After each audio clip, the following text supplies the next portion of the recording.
Les aléas du direct, la deuxième partie, toujours ici depuis Ballaruc, entre Ballaruc et Frontignan, avec Toaglo pour Passion d'entreprendre, une journée dédiée aux repreneurs, aux créateurs d'entreprises. Vous voyez sur ces images les différents stands qui accueillent ces porteurs de projets. Il y a des conseillers de toutes sortes.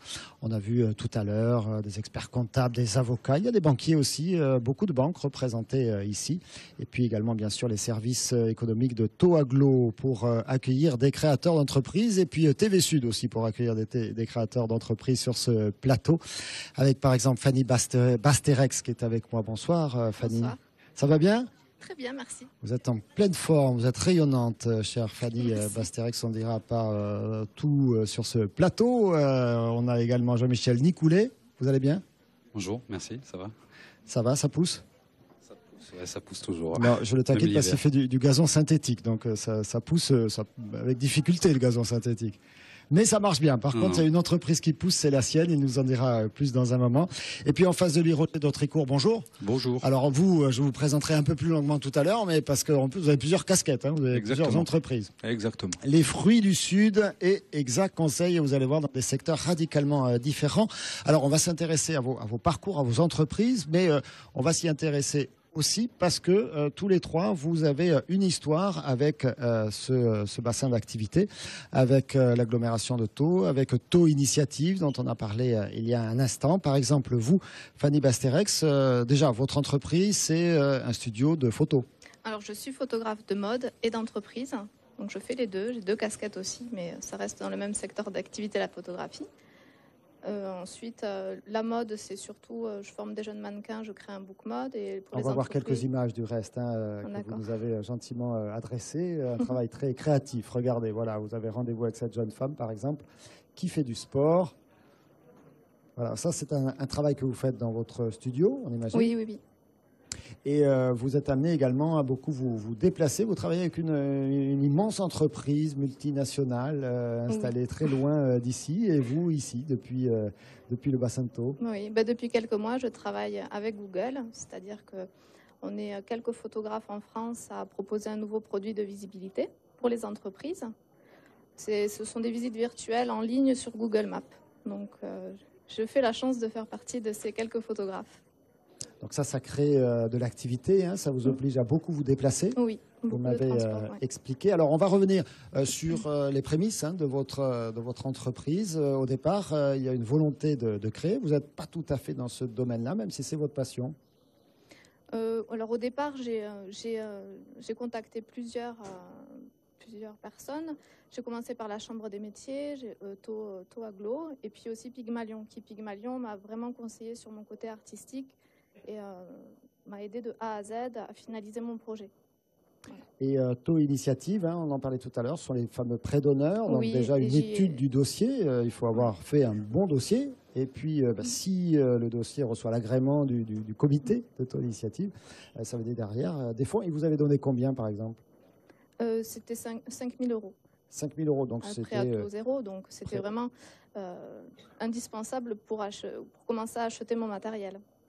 Donc voilà, donc à partir de là, vous faites l'investissement, vous vous jetez à l'eau, et puis là, ça y est, on vous a laissé voler de votre propre aile ou on vous a accompagné encore? Non, on m'accompagne tous les ans, même il y a des réunions de jeunes créateurs sur le club de Toaglo. On se réunit, il y a eu 5-6 réunions par an, il me semble, et ça permet de voir différentes actualités. Ça permet aussi de partager des expériences, d'échanger avec d'autres rencontrer d'autres personnes aussi, hein. oui, c'est très important. Et après, d'être entouré, de rencontrer des experts comptables, des avocats, voilà, des personnes qui pourraient nous aider à concrétiser notre projet. Fanny Basterex, je vous recommande de faire un tour sur son site internet. On vous cherche sur Google peut-être, non? En tapant mon nom et mon prénom, je pense qu'on pourra tomber sur mon site. On devrait y arriver, En face de vous, Roger d'Autricourt. Alors, je vous ai promis une petite présentation rapide, mais c'est pas évident de le présenter rapidement. Vous avez deux casquettes. Avec une de vos casquettes, vous négociez des fruits dans l'Europe entière, vous en achetez dans l'Europe entière et vous en revendez dans l'Europe entière, des fruits dont vous voyez jamais la couleur. Exactement. Et puis la deuxième casquette, parce que vous aviez peur de vous ennuyer, c'est une activité d'objets publicitaires, communication par l'objet. Les Toaglo, en préparant cette émission, s'est dit on va inviter Monsieur Dautricourt, d'accord. D'abord parce que c'est quelqu'un d'extrêmement dynamique, mais aussi parce que c'est pas forcément un créateur, c'est un repreneur, c'est ça? Voilà, en fait, mon parcours est un petit peu différent des autres entrepreneurs sur le plateau. C'est-à-dire que je suis un repreneur, je n'ai pas créé l'entreprise en elle-même. J'ai fait une première reprise il y a 3 ans, donc on parle de Fruits du Sud. Fruits du Sud, c'est l'entreprise qui fait du négoce de fruits.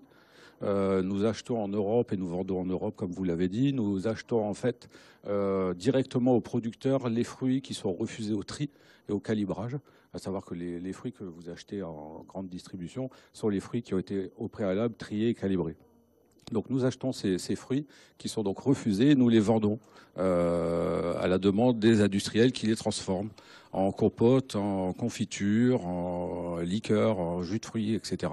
Donc c'est tout ce qui est l'industrie agroalimentaire de transformation. Voilà, y compris la pâtisserie industrielle. L'aspect du fruit ne compte pas beaucoup puisque de toute façon il est mis en compote ou en je ne sais quoi avant d'être vendu. Donc ça c'est une activité que vous avez repris, qui était installée ici à Sète. On dit quelques chiffres quand même, vous êtes le numéro 1 en France. On est numéro 1 français dans notre activité. Vous traitez 30 000 tonnes de fruits, même s'il n'y a pas un seul kilo qui passe par chez vous. Voilà, en fait, nous, c'est du pur trading, c'est-à-dire que c'est les clients qui nous appellent pour nous commander des fruits. Nous, on se débrouille pour les acheter à leur place et pour les transporter à leur place. Et puis, alors, en un mot, Exaconseil, quelque chose de peut-être plus perceptible. Donc Exaconseil, deuxième activité que j'ai reprise en 2011.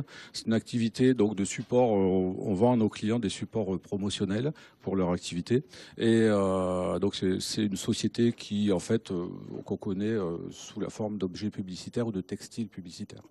Alors 6 personnes sur cette activité Exaconseil, à peu près un petit peu moins sur Fruits du Sud. Comment vous avez travaillé avec les acteurs ici économiques, beaucoup avec Taux Initiative également. Exactement. Donc je me suis appuyé sur les services de la CCI de Sète, les services création et reprise pour monter les dossiers. Et en ce qui concerne la reprise d'Exaconseil, j'ai bénéficié donc d'un prêt d'honneur de 20 000 euros. De la part de Taux Initiative. Vous avez pris plus que Fanny. J'ai pris plus, mais j'avais de plus grosses installations. D'accord, vous aviez plus de frais. Donc 20 000 euros, là encore. Alors ce qu'il faut dire aussi, c'est que vous avez fréquenté cette journée multiconseil, cette journée passion d'entreprise. Exactement, j'ai fréquenté donc il y a 3 ans, quand j'ai commencé à chercher des partenaires financiers aussi, entre autres, et avoir aussi les conseils de Taux Aglo et des institutionnels qui étaient présents. Donc vous pouvez que vous féliciter de l'accueil que vous avez pu avoir, de l'accompagnement que vous avez encore du reste. Oui, tout à fait, puisqu'on continue à avoir du développement économique sur Exaconseil, notamment avec Taux Aglo, nous avons obtenu l'appel d'offres pour tout ce qui est objet publicitaire et promotionnel de Taux Aglo. En plus, vous avez un client ici dans ces murs. Alors, je n'ai pas trop vu de gazon synthétique à l'accueil de Taux Aglo, ou peut-être que vous êtes en train de faire l'affaire, Jean-Michel Nicoulet. Votre parcours, là aussi, il croise assez vite dans votre projet de création les services de, quelque part, l'agglomération ici. Alors nous, on s'est adressé directement à M. Varodiev qui fait partie de Taux Initiative. Je le connaissais par l'intermédiaire de quelqu'un de ma famille. Et c'est lui qui m'a aidé surtout pour développer le réseau. Toujours Vert. Répar Store, on aura l'occasion de le rencontrer tout à l'heure. Toujours Vert, ça s'est fait un peu tout seul. C'est vrai que je n'avais pas l'habitude d'ouvrir les portes. C'est assez marrant. Je commence à les ouvrir maintenant, à me faire aider, à me faire conseiller. J'étais dans un secteur où il fallait aller très vite, donc on est allé très vite. Et là maintenant, on a un peu plus de temps pour se poser et pour se faire accompagner. Mon erreur, ça a été peut-être par moment une erreur, on a peut-être perdu un peu de temps. C'était justement de ne pas être assez accompagné pour aller plus vite. Heureusement, j'ai eu quelques partenaires forts dès le départ, partenaires financiers, qui nous a suivis. On a eu la chance de pouvoir exposer notre projet. Parce qu'il y a 6 ans, quand on démarre le gazon synthétique, ça n'existe pas. Alors vous êtes, vous, quand même, qu'on le précise, jardinier, paysagiste, donc les quelques images que l'on a vues, voilà, vous connaissez très bien votre métier, vous avez de l'expérience, surtout en plus sur la Côte d'Azur, là où il y a des clients peut-être aussi exigeants qu'ici, mais peut-être un peu plus fortunés. Et puis, en revenant vous installer ici, finalement, vous faites pas le contraire, mais différemment de ce que vous faisiez jusqu'à présent. J'en ai marre de faire pousser des plantes, je vais mettre du synthétique, et puis ça marche bien. Je savais surtout que moi j'en avais pas marre, c'est les clients qui en avaient marre. Je connaissais vraiment les contraintes du gazon naturel et en travaillant dans ces grandes propriétés, j'avais les budgétisations aussi. Donc on savait exactement que ça allait être une évidence le gazon synthétique. Il y en aura à Toaglo bientôt, TV Sud j'espère. C'est vraiment une évidence. Dès qu'on a un jardin déjà, nous. Mais je vous promets, dès qu'on a un jardin, on s'intéresse à votre produit. Alors aujourd'hui, ce qu'il faut dire, c'est que vous avez ouvert ou mis en concession, je crois, 10 agences en France. Donc il y a toujours le siège ici, c'est à Frontignan, vous m'arrêtez si je me trompe. À Gijan. À Gijan, pardon, sur une zone d'activité. Mais il y a un développement très rapide en France. Maintenant, pour pouvoir développer le réseau, il nous fallait maîtriser la fabrication. Donc on s'est associé avec une usine italienne, on est devenu partenaire et on crée notre propre gamme de gazon qu'on a déposée et on donne l'exclusivité à nos agences. À partir du moment où on maîtrisait la fabrication, on pouvait vraiment créer un réseau et leur donner l'exclusivité. Donc maintenant, c'est 10 ou 11 agences. Je crois qu'il y a le 66 qui ne va pas tarder à arriver. Et ce sont des agences que vous avez en propre ou que vous ouvrez avec un système de franchise? C'est pareil, c'est des concessions. Des concessions. Ils sont autonomes et ils profitent de la notoriété pour démarrer. Et surtout, ils profitent d'une gamme exclusive. Le marché du gazon s'ouvre un peu. Donc nous, on leur propose des gazons vraiment uniques. Toujours vert, voilà un nom bien trouvé pour du gazon synthétique. Ça fait de belles images, non, Fanny Basterex, vous ne les avez pas vues pour faire peut-être quelques photos de mode, peut-être qu'on peut faire...